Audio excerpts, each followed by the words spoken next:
Hello, everyone, and welcome to CV Chats. My name is Laleh Hancock, and I'm going to be your host as we have different conversations, different chats with people all around the globe about our bodies, different parts of our bodies, our businesses, our relationships, our finances, our children, different things that maybe may not be a conversation you would have with others. But we're going to have conversations here that hopefully will inspire you to whatever's going on in your life, but also what can we create, inviting a different conversation about vaginas, penises, bodies, and so much more. Hello, everyone, and welcome to CV Chats. This week, I have a special friend from New York. Well, she's in New York now, and looking forward to our conversation. So, welcome, Rebekah. Thank you, Laleh. Thanks for having me. Well, Rebekah is extra special. Actually, why don't you kick it off? Why don't you tell us a little bit about you and your background and all the fun things you're doing? Sure. I have studied a lot of things in a lot of places, and primarily I am a sex and relationship coach, creator of sacred intimate spaces, and an energy magician. And I like to say that what I'm up to is I help people have a better relationship to their body, their sexuality, and the people they share those with. Well, that's a beautiful way of wrapping it up. A nice little sound bite. And we were talking about what inspired you to ask me to come on the show was that someone had some questions about polyamory, and I'm very enthusiastic about creating a new paradigm around sex and relationship because it's one of the most judgeable areas of our life. And really what I have found, Laleh, and I know you do too, is that when we claim all of who we are, especially in this very judgeable area, I've seen it impact all areas of a person's life. So I've actually written a small book called Find Your Pleasure, Own Your Power. Or no, I like it. Own Your Pleasure, Find Your Power. Yeah. Wonderful. Wait, is your book out already? It is. Yeah. It's available on my website, pleasureevolution.com. Well, there you go. And it'll be in the show notes, people. It'll be in the description. So there you are. You can go ahead and purchase this awesome book. Well, Rebekah, let's talk a little bit about kind of like your background too. You have a pretty cool background in how you got into, sex coaching and relationship coaching and other things like that. Do you want to tell them a little bit about your background? Access. I should say that I'm a practitioner of all kinds of access. Well, actually, it started when I was 8, and something happened to me with an adult man that doesn't, that perhaps shouldn't. And it was a very transformative experience for me, a very life-shaping experience. I spent a lot of years victimized by that, right? I drank alcoholically. I was kind of lost professionally. I went from thing to thing. I was working as an actress, and I kind of hit a bottom with my drinking, and stopped that and went into recovery. And that started me on a spiritual path. And then one day, shall we say, my omniscience came in, my high sense perception. I started getting messages for people. And so I went to the Barbara Brennan School of Healing, which is a 4-year training program on how to read and interact with the human energy field, counseling techniques, personal development, professional ethics, the whole 9 yards. And I did that. And I actually did my thesis on how women's relationships with their father impact their health, their feminine reproductive health, and found some really fascinating statistics. So I was doing that, and I was also then embarking on my own healing around, because I was very disassociated around sex. My vagina did what I told it to, not what she wanted, right? And I've been known to believe that if a man bought you dinner, you owed him sex. That's what I was taught. That was my value, you know, and some of that comes from being a survivor of, I don't even call it sexual abuse, but anymore, because I think it impacted me and put me on this path, which has now helped thousands of people. So was it abuse, or did I ask for it? Was I already a sexual healer? Yes, of course. I was healing him. I was healing all kinds of people, but I didn't know that. Um, we could do a whole other show on that, Laleh. Um, but so that was so I did Barbara Brennan work, and then I did all this training in sexuality, and then I started merging the two. And then a friend of mine from the Brennan School, I was having trouble getting over a breakup, and he said, "Well, I know this other thing called Access Bars that might help you." And so that was 2017. That was my interest, my introduction to Access. And I've done quite a few things. I was a certified facilitator for a while. And now I'm doing more of my own thing, more of a combination of things, including, this is very exciting, I've just begun the certification process to become an intimacy coordinator for film and TV. Wow, what does that even mean? It sounds so good, but what does it mean? You see, you vet scripts, you work with actors and directors, you choreograph intimate scenes, you make sure that their contracts are being honored, that their modesty garments are working, that the sex is authentic to their characters and progresses the story, and that everyone is physically and emotionally safe while before, during, and after intimate scenes. Listen, that sounds fantastic. If you need an assistant, no, I'm just kidding. If you have a spare minute in your chock full schedule.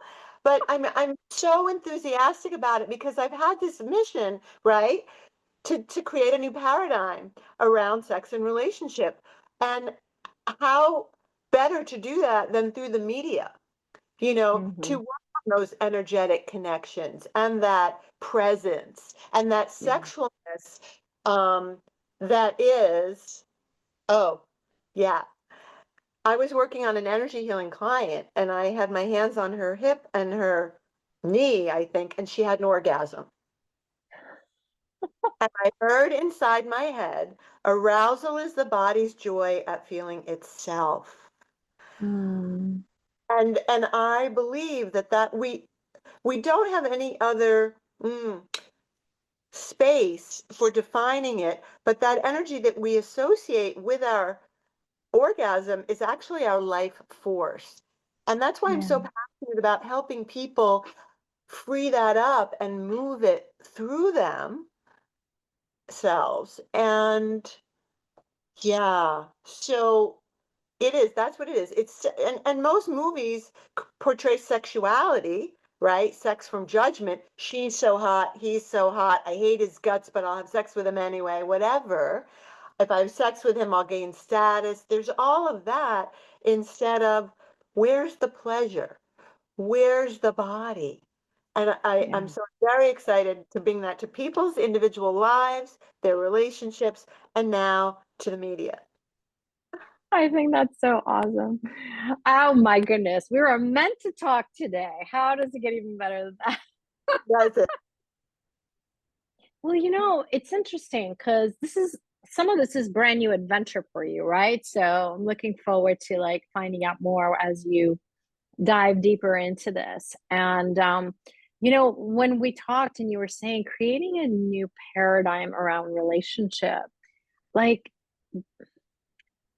relationship means so many things, like if you go to the pure definition, it's the distance between two things. And what happens with most people who get together at the beginning, it's the honeymoon, it's great. They're they're like you were saying, that inner being is like engaged with the other's inner being, and there's actual like curiosity, there's play, there's exploration. And then at some point it becomes the relationship and it kind of changes, you know? I Mm-hmm. remember I remember even when I was I don't even know if I was engaged yet at the time, who I was with, his first biggest fear was, oh my goodness, if we get married, will we stop having sex? And I was Mm-hmm. like, what? No, that's like the best part of marriage. He was like, oh my God, all my friends, after a while, the ladies are not interested in having sex. It's like, oh, take care of the kids, or I worked hard today, or whatever. And so, like, what is it with this whole relationship thing and really creating something that's nurturing and kindness and, you know, joint? I would say it's both. It's not about one, but like how they get to actually really satisfy each other. So tell us more about this paradigm of a different kind of relationship. Yeah, thanks. That's a lovely question. So Esther Perel wrote a beautiful book called Mating in Captivity. And she talks about the fact that the skill set of lovers courting is very different from the skill set of being in an established relationship. And so, because what makes the sex hot is uncertainty. Mm, Won't he? Who is he? What happens if I touch this? What happens if I lick that? There's all of that in the beginning. And then you get into established relationship and the uncertainty is gone. And mm, now you've got all these joint responsibilities that take over. mm, And people forget to do the other thing. They stop nurturing their lovership at, um, because they're so busy doing relationship and doing life. And especially once kids come in. So I often, when I'm talking to clients, what needs to happen is, are you going on dates? Are you still curious, or do you think you know everything about your partner? Which is, if you think about it, ridiculous because they're changing all the time. The person were with 3 years ago is not who she or he is now. So you go on dates and ask the questions as if you'd never met them before and be willing to hear what's different. But we also often don't do that because we're afraid they'll be so different we won't like them anymore, or they won't like us anymore. And we get stuck maintaining relationship with a capital R instead of being in the flow, the exchange of ideas, of energy.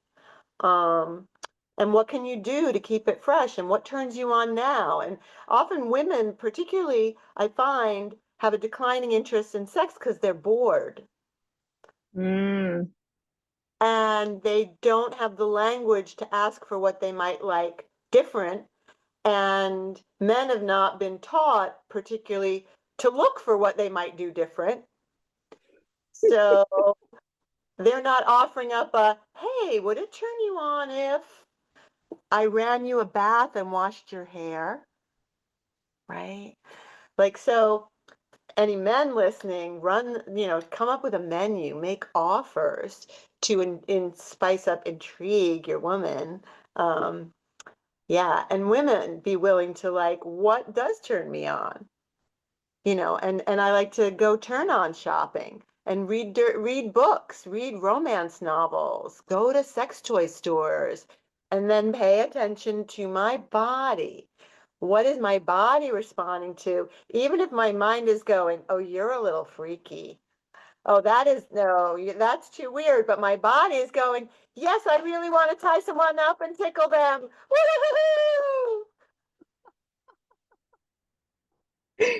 Oh my goodness. Now, we would say to you, turn off the mind, listen to the body. The body is not artificial intelligence. Your mind is. So really starting to listen. And I think the conversation that I wish every parent would have with their kids, at an early age, because we have these incredible bodies. Bodies are alive. They have so much sensualness, sexualness. Now, for us, sexualness is that nurture, kindness, caring, orgasmic energy. Doesn't have to be copulation related. You know, it's that inner that you were talking about earlier. And, the fact that what if it's okay to ask for what you desire? Yeah. Even for me, like it took me years before my partners knew, because it wasn't the conversation I had with anybody else. You know what I mean? It wasn't like you want them to feel good, they want you to feel good, and you're kind of going with the motion. And then at some point, though, you got to honor you got to honor your body and be willing to ask. And men have no idea until you tell them. Right. And it's kind to tell someone how they can succeed with you, actually. Yeah. And there are communication techniques that make it easier for them to hear, for you to say, especially if you're in the middle of a sensual act that I teach. Um, but yeah, it is a kindness to let someone know how to please you. Absolutely. And this is the perfect place to have this conversation because we do have a conscious vagina. And she has an opinion about how she's touched and who gets in there and when it happens and all of that. And I mean, for me, it's just a deepening of the exquisite listening to my body and also giving myself permission for, as Mary Oliver says, the soft animal of my body to love what it loves. Mm, that's beautiful. What would it take for us to let go of our judgments about what's right and wrong about our desires? Yeah. So, Rebekah, with different people that come see you and different kinds of sessions, like what are people curious about? You know? The number one question is it weird that I like blank?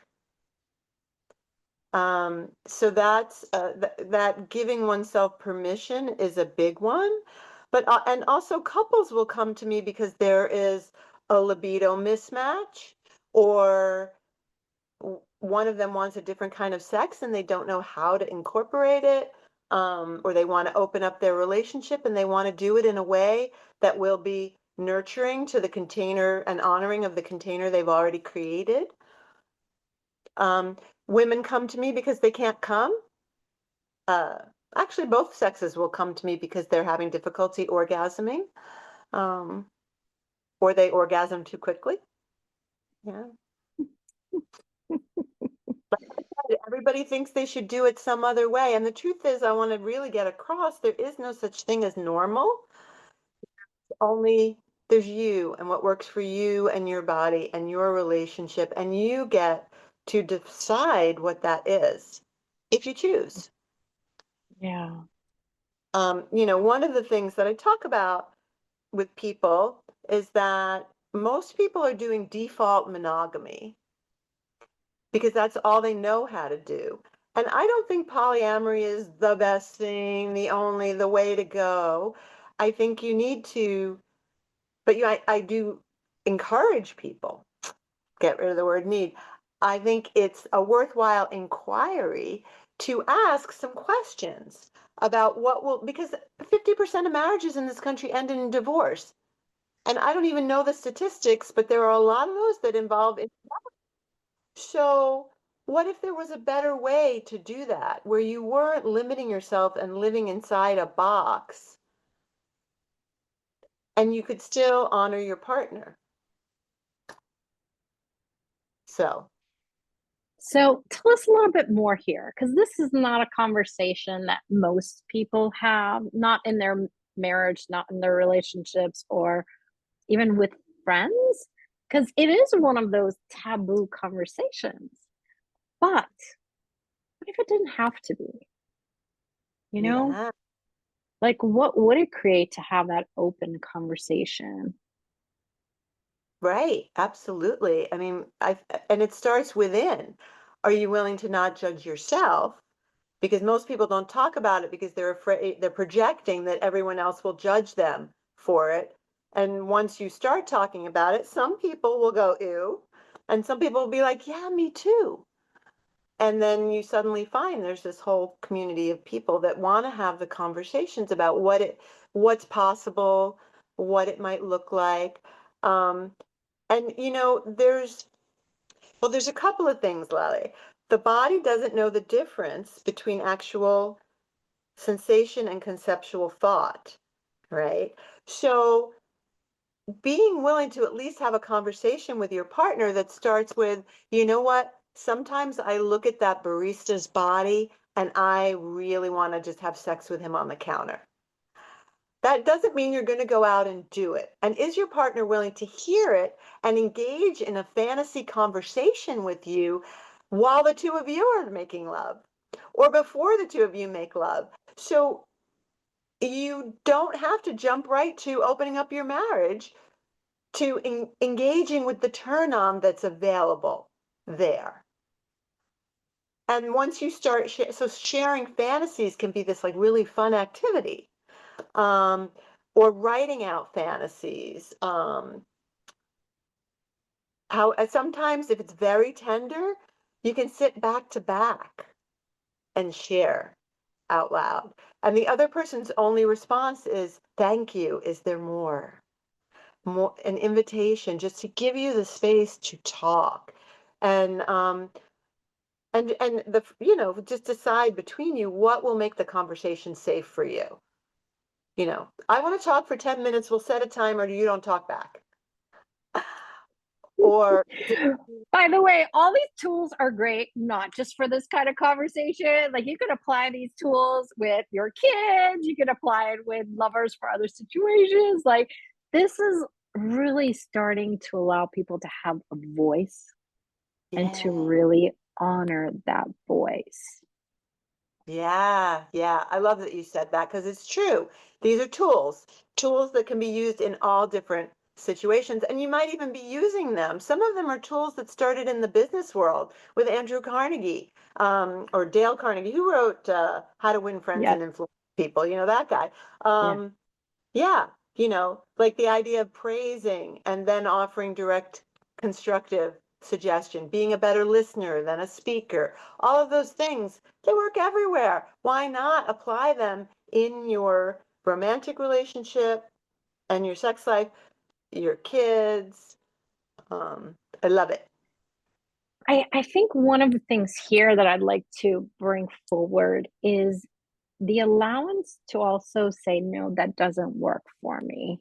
You know, I think it really starts with, there might be one person who in the relationship is interested in something different, but the other's not, or not Mhm. yet. And this might be a very shocking moment for and so like that honor of like you get to share what's true for you, what you're asking for, but also allow them that it may not work for them. And then you guys get to choose what that next step is, for each other. And maybe it Mhm. was just a teaser of opening the conversation, and it really doesn't need to go outside the two of you. Um, but maybe it does.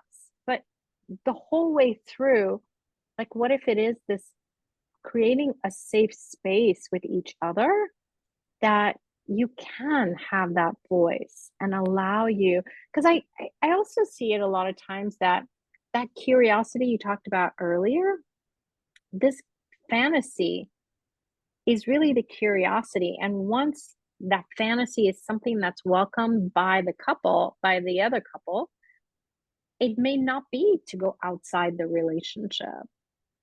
Right. It's just adding a little more flavor and spice to what's going on.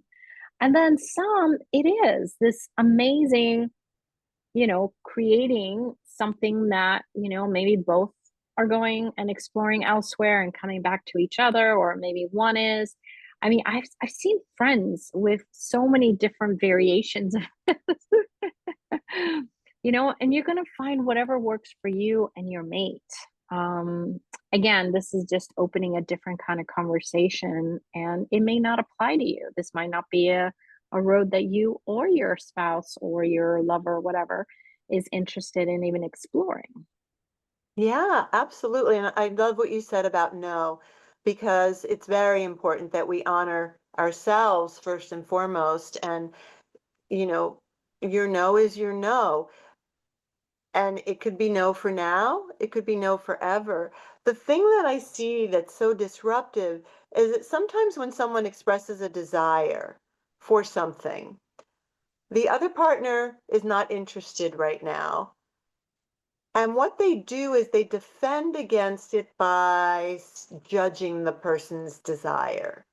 And that can be very disruptive when what they really, if you could just hear it and mirror back, I hear that it really would turn you on to do XYZ. I don't see myself engaging in that right now, but I'm supportive that that's what you like.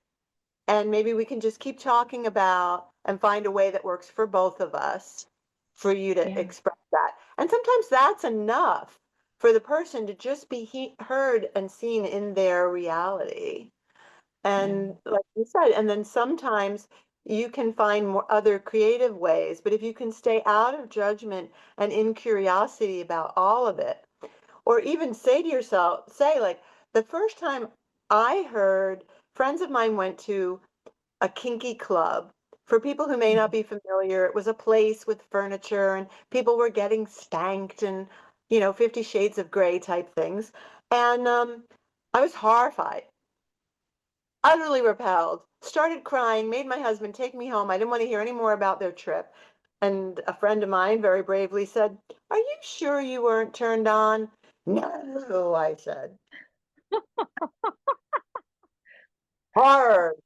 A few months later, I discovered a book that was sort of a soft core romance, kinky love story. And I paid attention to my body, and she loved it. And that led me on my explorations and into incorporating that in my sensual life. So sometimes the signals from our body might be a little mixed because they're still filtering through our brain that thinks we shouldn't like it. But so be curious about that too. Like, wow, I notice I'm having a really strong reaction to that. I wonder what that's about. Oh, I'm worried if we do this, you'll find someone else you like better than me and we'll be done. Or whatever, right? Giving ourselves an opportunity for all of the stuff we don't want to know we think to come up. And then we can clear Yeah. it.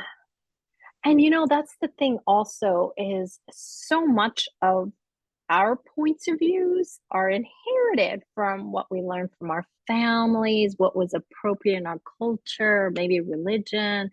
It becomes something that a lot of times it's already a no without even asking a question. But then when you start to explore, hey, who does that point of view belong to? Like, is it mine? Is it my body's? That takes you to a whole new other place. Mhm. Like for me growing up, I'm going to say it anyway. My mother won't like this part, but like, there was a lot of conversations about infidelity, and that was such a soft reaction point. And so, like, for me with my marriage and everything, that was like, no, no, not allowed, not allowed. And Mm. I realized, like, hey, if I have a partner who actually desires to go elsewhere, why would I judge them for that? That's not Mhm. my point of view. That's not my style. Now, I have choice. Would I want to continue the relationship? Does that work for me or not? That's a different story. I didn't have Mhm. that with my husband's, but I realized like we really gotta be willing at that moment to consider what works for us and what doesn't work for us. Mhm. And if you are having the conversation, wow, how amazing. People don't even know they can have the conversation. Like that breaks the ice. That creates such a different universe of possibilities by even having what you were talking about, that curiosity, the honoring of each other enough to listen and then know, hey, what is the next step here? What can we explore together? And then what are things that maybe you'll explore not together, but elsewhere? Yeah. Yeah, I mean, it does boil down to a question, what can we do in this moment to feel closer? What can we do in this moment to feel more turn on? And then listen and Yeah. see what inspires, what comes through. Ah, Yeah. It's wow. quite it's quite fascinating, and I'm so glad you and I had a chance to talk about it today because with conscious vagina, there's so many things that are taboo, no matter what the country is. And what I love is watching that face of when people realize they're not wrong, you know, that they Yeah, realize, oh my God, I have a body. Oh my goodness, my body actually has been talking to me. I just haven't been listening. Or, the communion that comes with honoring their body and actually being grateful they have a body instead of I have this thing. And then yeah, add the pleasures to it. It's just incredible what we have as this incredible body. absolutely. I mean, I've gone from, being out of my body, disliking my body, to just having so much gratitude, appreciation, and love for my body. And I'm just, looking in the mirror, telling myself how fine I am. Yeah, Yeah. it's a beautiful thing. Thank you so much. This has been such a juicy conversation. Oh, you and I can have some really juicy ones. I get it'll be on the next time you come here. This was just people getting the conversation started. And we could take this to a whole new level with Rebekah, for sure. You heard it here first. She said it. I'm coming back, and it's going to be even juicier. For sure, for sure. Thank you guys for being here. Thank you, Rebekah. I'm so grateful for you. And then we'll have Rebekah's contact information if you guys want to just play with Rebekah and see different ways that she might be able to contribute to what you guys are also desiring to have in your life. So thank you, and we'll see you guys on the next episode of CV Chat.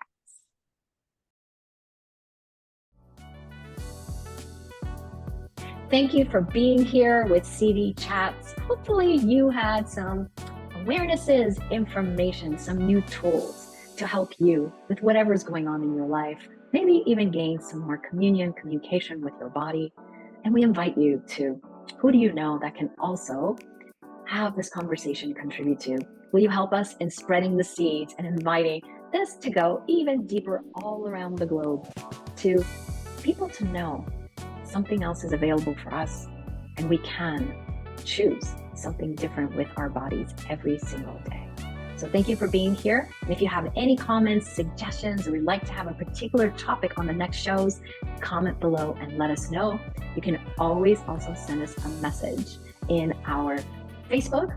We also have Instagram with Conscious Vagina, and you can also contact us at globalwellnessraw.com/contact.